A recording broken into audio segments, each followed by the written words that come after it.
തമ്മിലുള്ള സമഗ്ര സാമ്പത്തിക പങ്കാളിത്ത കരാറിന് അംഗീകാരം നൽകി സുൽത്താൻ ഹൈതം ബിൻ താരിഖ് ഉത്തരവ് പുറപ്പെടുവിച്ചു.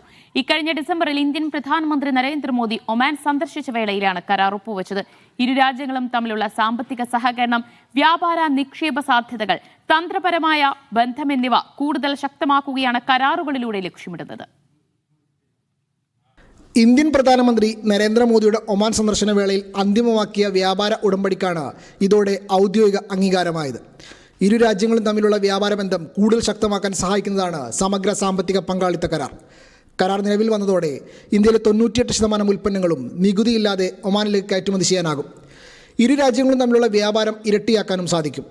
ഇന്ത്യയിൽ നിന്ന് ഒമാനിലേക്ക് കയറ്റി അയക്കുന്ന ചരക്കുകളിൽ തുണിത്തരങ്ങൾ, തുകലുൽപ്പന്നങ്ങൾ, ഓട്ടോമൊബൈൽസ്, കാർഷിക ഉൽപ്പന്നങ്ങൾ, മരുന്നുകൾ, ജെം ആൻഡ് ജ്വല്ലറി, പ്ലാസ്റ്റിക് തുടങ്ങിയവയാണ് തീരുവയിൽ നിന്ന് പൂർണ്ണമായും ഒഴിവാക്കുക.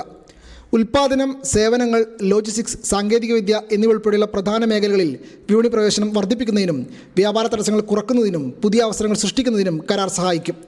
ഇന്ത്യയുമായി ഊർജ്ജം, അടിസ്ഥാന സൗകര്യങ്ങൾ, ഭക്ഷ്യസുരക്ഷ, പ്രവാസി തൊഴിൽ ശക്തി എന്നീ മേഖലകളിൽ ശക്തമായ ബന്ധമാണ് ഒമാനുള്ളത്. ഒമാനിൽ നിക്ഷേപം നടത്തുന്ന 10 മുൻനിര രാജ്യങ്ങളിൽ ഇന്ത്യ ഉൾപ്പെടുന്നുമുണ്ട്. Media 1, Muscat.